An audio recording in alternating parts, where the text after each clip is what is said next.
Hi friends, இந்த பாட் நெக்கை எப்படி சூப்பராக ரொம்ப ஈஸியாக ஸ்டிச் பண்ணுறதுன்னு நான் சொல்லித்தர போகிறேன். இதை நம்ம எப்படி இன்வெஸ்பிளாக கிராஸ் பீஸ் கொடுத்து நாட்டும் இன்வெஸ்பிளாக எப்படி ஸ்டிச் பண்ணுறதுன்னு இந்த வீடியோ உங்களுக்கு ரொம்ப யூஸ்ஃபுல்லாக இருக்க போகுது. கண்டிப்பாக ஸ்கிப் பண்ணாமல் ஃபுல் வீடியோவை கொஞ்சம் பொறுமையாக பார்த்து கற்றுக்கோங்க. இந்த எப்படி நாட்டு வெளியே வைக்காமல் வெளியே சும்மா சில பேர் அப்படியே வச்சு விட்டுறாங்க. அப்படி வச்சு விடாதீங்க.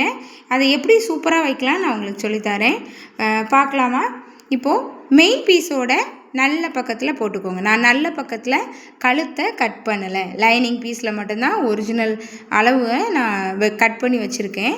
நல்ல பக்கத்துக்கு மேலே நம்ம லைனிங் பக்கத்தை போட்டுக்க போகிறோம். லைனிங் பீஸை தூக்கி மேலே போட்டுக்க போகிறோம். எப்போதும் போல தான் நம்ம மேலே போட்டுட்டு இதை அப்படியே ஸ்டிச் பண்ணி எடுத்து போகிறதில்ல, இதிலேயே நாட் அட்டாச் பண்ண போகிறோம். கிராஸ் பீஸும் இதோடையே நம்ம சேர்த்துக்க போகிறோம்.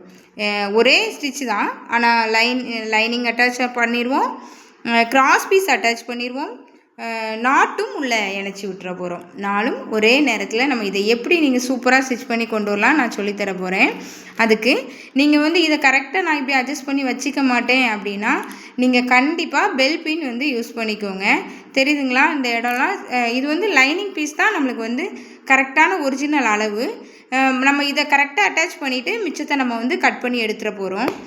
இப்போ ஸ்டிச் பண்ணுறதுக்கு முன்னாடி நம்ம கிராஸ் பீஸ் எடுத்து வச்சுருக்கணும். நாட்டும் நம்ம கட் பண்ணி எடுத்துக்க போகிறோம். நாட்டு சில பேர் ரொம்ப கட்டையாக வச்சு விட்டுறீங்க, அது நல்லா இல்லை. கண்டிப்பாக ஒரு 60 பாயிண்டாவது நாட்டோட உயரத்தை, அதாவது ஹைட்டை நீங்கள் வைங்க. அதாவது 60 பாயிண்டாவது இருக்கணும். சில பேர் 1 மீட்டர் வாங்கி அதை ஒரு ப்ளவுஸுக்கு 1 மீட்டர்னு கனெக்ட் பண்ணி வைக்கிறீங்க. அப்படி வேண்டாம், 60 பாயிண்ட் வச்சுக்கோங்க, சூப்பராக இருக்கும். இப்போது நம்ம அட்டாச் பண்ணி எடுத்துகிற போகிறோம். உங்களுக்கு பார்த்தா தெரியுதுல்ல, இப்படி தான் நான் எடுக்கிற லைனிங்கை, நான் எடுக்கிற நாட்டை நான் இப்படி அளந்து தான் கண்டிப்பாக எடுத்துப்பேன். 1 மீட்டர் எடுத்து அதை 2ஆக நான் கட் பண்ணுறது இல்லை. 60 பாயிண்ட் எடுத்து, அப்படின்னா 1 மீட்டரும் 20 பாயிண்ட்டும் இருக்கும். அதை நான் 60 பாயிண்டாக 2ஆக கட் பண்ணிப்பேன். இப்போ நம்ம கட் பண்ணி எடுத்துக்க போகிறோம். கிராஸ் பீஸையும் நம்ம எடுத்து வச்சுக்க போகிறோம். கிராஸ் பீஸ், நாட், லைனிங் பீஸ், மெயின் பீஸ், இது எல்லாமே ஒரே அடியில் நம்மளோட கழுத்தை நம்ம ஃபினிஷ் பண்ணி எடுத்துக்க போகிறோம். இப்போ நம்ம கட் பண்ணி வச்சுருக்க கிராஸ் பீஸ் எடுத்துக்கலாம். நான் குட்டி குட்டி பீஸாக தான் எனக்கு கிடச்சிது, கிளாத் இல்லாததுனால. மற்றபடி கண்டிப்பாக குட்டி பீஸாக தான் எடுக்கணுமா அப்படின்னா இல்லை. குட்டி குட்டி ட்ரிக்ஸோடு இதை நம்ம எப்படி கொண்டு போகிறதுன்னு நம்ம பார்க்கலாம். இப்போது மேலே அந்த பாட் நெக்குக்கு மேலே ஒரு ரவுண்ட் கீழே ஒரு ரவுண்ட் வருது இல்லையா? ஃபஸ்ட்டு நம்ம மேலே இருக்க ரவுண்டை தான் ஃபினிஷ் பண்ண போகிறோம். அதை எப்படி நீங்கள் கவனமாக பாருங்கள், உங்களுக்கு தெரியும். அந்த இடத்துல மேலே நம்ம அடிச்சுட்டே வரோம். எப்போதும் போல் 1/4 இன்ச்சு அடிச்சுக்கிறோம். அடித்து அதில் ஒரு முக்கு மாதிரி, அதாவது அந்த வி மாதிரி உள்ளே கொண்டு வந்துட்ருக்கோம் இல்லையா? அந்த இடத்துல வந்த உடனே நான் நல்ல பக்கத்துக்கும், நல்லா கவனிச்சுக்கோங்க, நல்ல பக்கத்துக்கும் லைனிங் பீஸுக்கும் இடையில் இந்த நாட்டை நம்ம அட்டாச் பண்ண போகிறோம். நான் காமிக்கிறேன் இல்லையா? நீங்கள் இப்படி எடுத்துக்கோங்க, உங்களுக்கு ரொம்ப ஈஸியாக புரியவும் செய்யும். இப்படி வைக்கிறது உங்களுக்கு ரொம்ப ஈஸியாகவும் இருக்கும், வைக்க உங்களால் முடியும், நீங்கள் ஃபஸ்ட் டைம் வைக்கிறதா இருந்தால் கூட. இப்போது 2க்கும் இடையில வச்சுட்டு நீங்கள் இப்படி அந்த வி இருக்குது இல்லையா? அந்த வியோட இதை அட்டாச் பண்ணி பிடிச்சிக்கோங்க. அந்த வீயில் தான் இது உட்காரணும். நீங்கள் கொஞ்சம் வித்தியாசமாக பிடிச்சிட்டிங்கனாலும் மேல் பக்கம் ரவுண்டுக்குள்ளேயோ இல்லைனா கீழே இருக்க ரவுண்டுக்குள்ளேயோ நகன்றும். அது உங்களுக்கு சூப்பராக வராது, அதாவது ஃபினிஷிங் அழகாக வராது. கரெக்டாக பிடிச்சிட்டு அந்த கிராஸ் பீஸையும் மேலே வச்சு அந்த ரவுண்டை அடித்து அந்த கிராஸ் பீஸை திருப்ப போகிறது கிடையாது. நீங்கள் கண்டிப்பாக திருப்பக்கூடாது, அதை அப்படி விட்டுருங்க. ஏன்னா திருப்புனா நம்ம அதில் ஒரு கொஞ்சம் குட்டியோண்டு ப்ளீட் வச்சு அதை திருப்புற மாதிரி இருக்கும். அதெல்லாம் இதுக்கு செட் ஆகாது, வேண்டாம். அந்த கிராஸ் பீஸை அப்படி விட்டுருங்க. அதாவது வளர்த்தியாக வச்சுருந்தீங்கன்னா, அதாவது நீளம் அதிகமாக வச்சுருந்தீங்கன்னா கட் பண்ணி எடுத்துருங்க. இல்லாட்டி அப்படி விடுங்க, நம்ம அப்புறமா கட் பண்ணிக்கலாம். நான் குட்டி பீஸாக எடுத்ததுனால எனக்கு அதோடு நான் விட்டுட்டேன். அடுத்தால இன்னொரு பீஸை நீங்கள் எடுத்து, நம்ம தெரியுது அவங்களுக்கு எந்த மாதிரி வச்சுருக்கேன்னு, ஏற்கனவே கிராஸ் பீஸ் அட்டாச் பண்ணியிருக்கோம்ல, அது மேலே கொண்டு ஜாயின் பண்ணிக்கோங்க. ஜாயின் பண்ணி நீங்கள் இப்படியே அடித்து எடுத்துகிட்டு வாங்க. அதே 1/4 இன்ச் அளவு எடுத்துக்கோங்க. நான் பெல் பின் குத்தாதனால நான் கொஞ்சம் அட்ஜஸ்ட் பண்ணி தான் எடுத்திருக்கேன். எனக்கு இப்படியே பழகிடுச்சு. நீங்கள் கண்டிப்பாக ஒரு பெல் பின் குத்திக்கோங்க. கிளாத் கொஞ்சம் குழு கிளாத்துங்கிறதுனால கண்டிப்பாக குத்துனா உங்களுக்கு இன்னுமே நல்லா ஈஸியாக இருக்கிற மாதிரி தெரியும். நம்ம ஒரே சீராக நீங்கள் அடித்து எடுத்துகிட்டு வாங்க. இல்லாட்டி உங்களுடைய பானையோட அளவு ஒரு பக்கம் சரிஞ்சிட்டு அப்படி போயிடும். பொங்கல் பானையிலலாம் பானை சரிஞ்சு போயிடும் பார்த்தீங்களா? அதே மாதிரி நீங்கள் அப்படிலாம் பண்ண வேண்டாம். இப்போ நம்ம பானையை வந்து ஒரே சீராக கொண்டு வர்றதுக்கு ஒரே விஷயம், காலிஞ்ச். அதே காலிஞ்ச் ஃபுல்லாக நீங்கள் காலிஞ்ச் அடித்து எடுத்துகிட்டு வாங்க. மெதுவாக அடிங்க. நம்ம எப்போவுமே ஃபேன்சி நெக் அடிக்கும்போது நம்மளுடைய வேகத்தை அதில் மேலே திணிக்க முடியாது. ஏன்னா நீங்கள் வேகமாக அடிச்சிட்டிங்க அப்படின்னா இன்னொரு டபுள் வேலை வச்சிரும் உங்களுக்கு. அது என்ன ஆகும்னா பிரிக்கிற மாதிரி ஆகிரும். தைக்கிறத விட பிரிக்கிறது ரொம்ப கஷ்டம், உங்கள் எல்லாருக்குமே தெரியும். அதை விட நீங்கள் கொஞ்சம் ஸ்லோவாக தைச்சிட்டிங்கன்னா பிரிக்க வேண்டிய அவசியம் இல்லைல்ல. அதனால் நீங்கள் அதை மெதுவாக எடுத்துகிட்டு வாங்க. இந்த வளைவுகளில் நான் விடுறேன் பார்த்தீங்களா, அதே மாதிரி அந்த கிளாத்தை நீங்கள் லேசாக லூஸ் விட்டு தைச்சிங்கன்னா உங்களுக்கு நீங்கள் அதை திருப்பி முன்னாடி நல்ல பக்கம் அதை கட் கொடுத்து திருப்பி எடுக்கும்போது அதோட ஷேப் வந்து எங்கேயுமே சுருங்காமல் அழகாக வரும் உங்களுக்கு. அந்த சுருக்கங்கள் நம்ம ஃபினிஷ் பண்ணி எல்லாம் கட் கொடுத்துறோம். சில பேர் நல்லா கட் கொடுக்குறோம்க்கா, ஆனால் அது அப்படியே வருதுன்னு கேட்குறீங்க இல்லையா, அதுக்கு இதுதான் காரணம். இந்த பக்கம் வந்து அந்த வீலை விடும்போதும் நான் எப்படி அதை விட்டு, அதாவது உங்களுக்கு தெரியுதுல்ல, அந்த கிராஸை நம்ம எப்படி விட்டோமோ அதே மாதிரி விட போகிறோம். நான் இதில் எனக்கு கொஞ்சம் கிராஸ் பீஸ் கம்மியானதுனால நான் அந்த பழைய கிராஸ் பீஸ் விட்டோம் இல்லையா, அதை எடுத்து நான் இதில் வச்சுருக்கேன். மறந்துடாமல் இந்த பக்கமும் நம்ம நாட்டை வந்து அட்டாச் பண்ணிடணும். நம்ம நாட் அட்டாச் பண்ணாமல் இருக்கும் இல்லையா, அந்த பக்கம் பண்ணிட்டோம், இந்த பக்கம் பண்ணலை. அப்போ நம்ம இதில் கவனமாக, நானே சில நேரம் மறந்துடுவேன். ஒரு பக்கம் அடிச்சுட்டு திருப்பி பிரிச்சுட்டு ஒரு பக்கம் வச்சுருவேன். ஃபஸ்ட்டு பக்கம் வச்சுருவேன், ரெண்டாவது பக்கம் மறந்து போயிடும். நீங்கள் அதை கொஞ்சம் ஞாபகமாக கவனமாக அந்த நாட்டை திரும்பியும் நல்ல பீஸுக்கும் லைனிங் பீஸுக்கும் இடையில் நம்ம வைக்க போகிறோம். மேலே கிராஸ் பீஸ், நல்ல லைனிங் பீஸ், அதுக்கப்புறமா நாட், அதுக்கு கீழே தான் மெயின் பீஸ் இருக்க போகுது. நம்ம அந்த பக்கம் எப்படி அடித்தோமோ, அதாவது ஃபூட்ரத்து தூக்கி திருப்பி கிராஸ் பீஸை உள்ளே திணிக்க போகிறோம். சும்மா மேலாட்டி வச்ச உடனே இந்த ஃபினிஷிங் வந்துடாது. நீங்கள் அந்த இடத்துல வந்து டேன் பண்ணி ஃபூட்ரை தூக்கி கிராஸ் பீஸை உள்ளே திணிச்சு நீங்கள் அடிக்க ஆரம்பிங்க. இதுதான் மெத்தடு. இப்போது நம்ம இதை முடிச்சு விட்டாச்சு. உங்களுக்கு பார்த்ததுல தெரியுதா, நம்ம இப்போது கட் பண்ணி எடுத்துக்கலாம். இதில் இன்னொரு விஷயம் முக்கியமாக என்ன கவனிக்க போகிறோம் அப்படின்னா, நாளாக அந்த ஒரு மாதிரி அந்த வி மாதிரி உள்ளே கொண்டு வந்திருக்கோம் இல்லையா, அந்த பாட்டுக்கு ஷேப் கொண்டு வந்திருக்கோம்ல மேல் ரவுண்டு, அதை நான் ஃபுல்லாகவே கட் கொடுத்துருவேன். உங்களுக்கு நான் காமிக்கிறேன். இப்போது ஃபஸ்ட்டு நம்ம உள்ளே இருக்கும் இல்லையா அந்த பாட், அதை வந்து எக்ஸ்ட்ரா நல்ல பீஸ் இருக்குல்ல, நம்ம அதை இன்னுமே கட் பண்ணலை.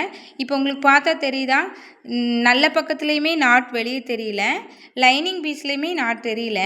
இதை நம்ம கட் கொடுத்து எல்லாம் ஃபினிஷ் பண்ணி திருப்பினப்போ நம்மளோட நாட் வந்து வெளியே எட்டி பார்க்கும். அது எப்படி நம்ம பார்க்கலாம். இப்போது நம்ம நல்ல பீஸ் கட் பண்ணாமல் இருக்கோம் இல்லையா, அதை நம்ம கட் பண்ணி எடுத்துக்கலாம். கட் பண்ணிட்டோன்னா, கட் பண்ணுறதையும் நீங்கள் கரெக்டாக கட் பண்ணுங்கள், விட்டு விட்டுலாம் கட் பண்ணாதீங்க. நம்ம ஏற்கனவே 1/4 இன்ச்சு வந்து விட்டு தச்சுருக்கோம், அதே ஷேப்புக்கு நீங்கள் கட் பண்ணி எடுத்துக்கோங்க. கட் பண்ணும்போது உங்களுடைய நல்ல பீஸ், அதாவது நல்ல பக்கம் நல்ல கிளாத், மெயின் கிளாத் வந்து உங்களுடைய கட்டிங்குள்ளே வந்துடாமல் நீங்கள் இழுத்து விட்டுக்கோங்க. அந்த தப்பு நிறைய பிகினர்ஸ் பண்ணுறீங்க. நீங்கள் அதை இழுத்து விட்டுட்டு நீங்கள் இதை கட் பண்ணி எடுத்துக்கோங்க. இப்போ சூப்பராக பானை ஷேப்பை நம்ம மெயின் பீஸ்லேயும் கட் பண்ணி எடுத்துட்டோம். இனி தான் நம்ம முக்கியமாக பண்ண வேண்டிய விஷயங்கள் இருக்குது. அது என்னென்னா, இந்த நாட் பக்கம் கட் பண்ணுறது. சில பேர் நம்ம ரவுண்ட் ஷேப்புக்கெலாம் கட் கொடுக்கோம் இல்லையா, ஒரு கட் கொடுக்கோம்ல, அதை வளைவுக்காக அந்த மாதிரி கட் பண்ணுறேன்னு கயிறு வரைக்கும் கட் பண்ணி விட்டுறீங்க. அப்படி பண்ணாதீங்க. நான் இப்படி காமிக்கிறேன் பாருங்கள், அந்த வியோட ஸ்டிச்சஸ் வரைக்கும், அந்த வி ஸ்டிச்சஸ் வரைக்கும் இப்படி கட் பண்ணி விட்டுருங்க. உங்களுக்கு ரொம்ப ஈஸி. மெயினாக இதில் என்னென்னா, துணி கட் ஆகாது. நீங்கள் அடுத்தால உள்ளே அதில் கட் பண்ணி, அது கொஞ்சம் திக்காக இருக்கும் இல்லையா, நம்ம கொஞ்சம் அழுத்தி கட் பண்ணால் டபார்னு உள்ளே வர போய் கட் ஆயிரும். இதில் அந்த தப்பு நடக்காது. இப்போது நம்ம எப்போவும் போல் ரவுண்ட் ஷேப்புக்கெலாம் நம்ம கட் கொடுத்துக்கலாம். கட் கொடுக்கும்போது நீங்கள் வந்து லேசாக சரித்து கொடுங்க. மெயின் விஷயம், நீங்கள் ரவுண்ட் ஷேப்புக்கு கட் கொடுக்கும்போது, திருப்புறதுக்காக கட் கொடுக்கும்போது லேசாக ஒரு சரிவான கட் கொடுங்க. அது உங்களுக்கு இன்னுமே உங்களோட நெக்கை வந்து ஃபினிஷிங் சூப்பராக எடுத்து காமிக்கும், நேராக கொடுக்குற கட்டை விட. இப்போது நம்ம எல்லா இடமும் கட் கொடுத்தாச்சு. இனி இது எப்படி திருப்பணும் நான் உங்களுக்கு சொல்லட்டா?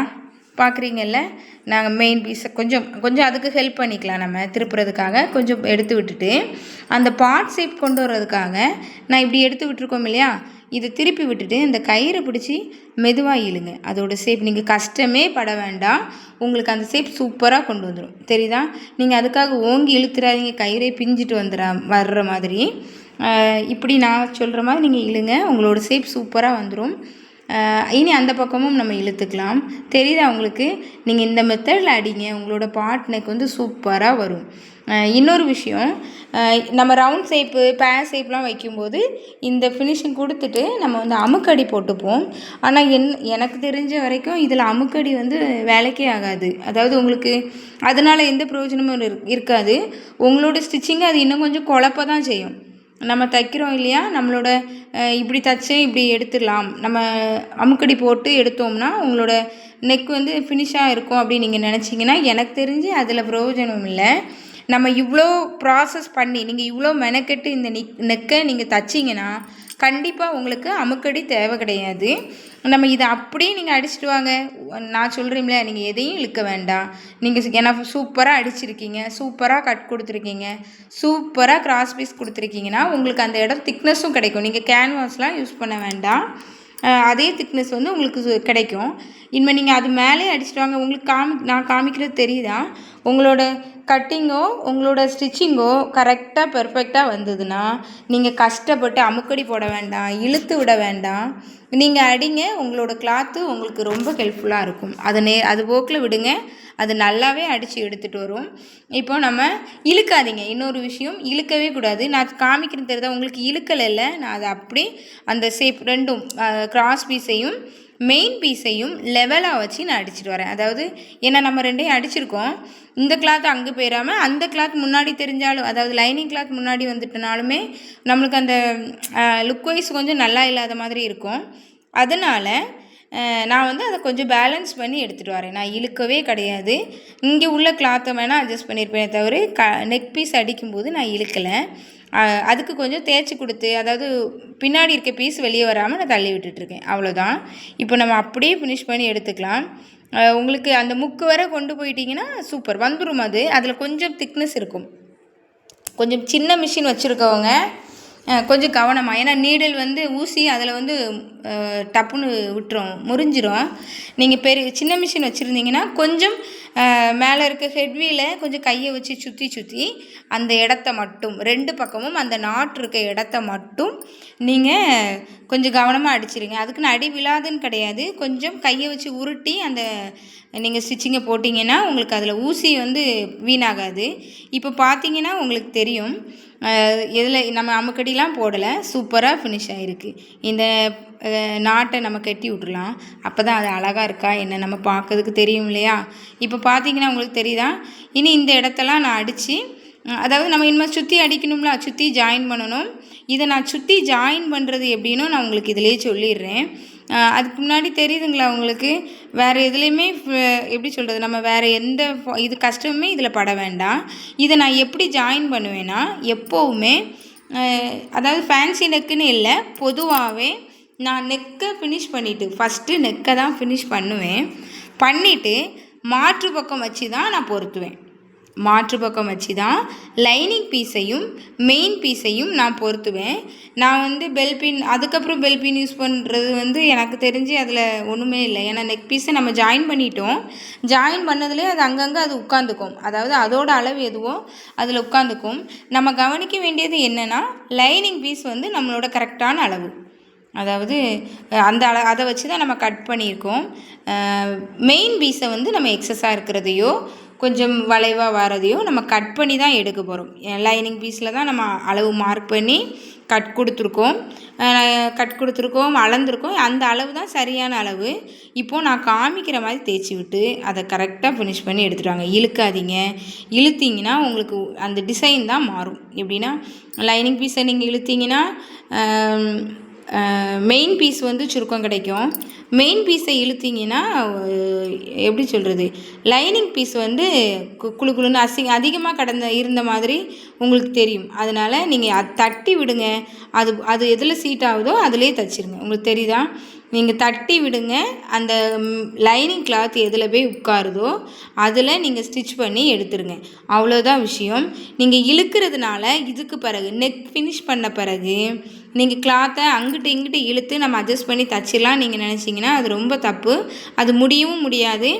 திருப்பி இது எங்கே போய் பாதிக்கும் தெரியுமா? நீங்கள் ஃபுல்லாக ஃபினிஷ் பண்ணி முதுகு பட்டி அடித்து டக்குலாம் போட்டு இனிமேல் இதில் நம்ம வந்து கொஞ்சம் ஏதாச்சும் மாடல் அட்டாச் பண்ணுவோம்ல, அப்போது அங்கிட்டு துணி வந்து என்னாகும், லூஸ் கொடுத்துட்டே இருக்கும். நீங்கள் அப்போ வந்து இதை வந்து மாற்றணும் அப்படின்னு நினைக்கும்போது நிறைய பெரிய ப்ராசஸ் முடியவும் செய்யாது. அப்போது இதை முதல்ல நீங்கள் கரெக்ட் பண்ணி எடுத்துக்கோங்க, கவனமாக ஸ்டிச் பண்ணிக்கலாம். இப்போது நம்மளுக்கு இது ஃபினிஷிங்கில் இதுதான் கிடச்சி. இந்த வீடியோ உங்களுக்கு புரிஞ்சிருக்கும்னு நினைக்கிறேன். தேங்க்ஸ் ஃபார் வாட்சிங்.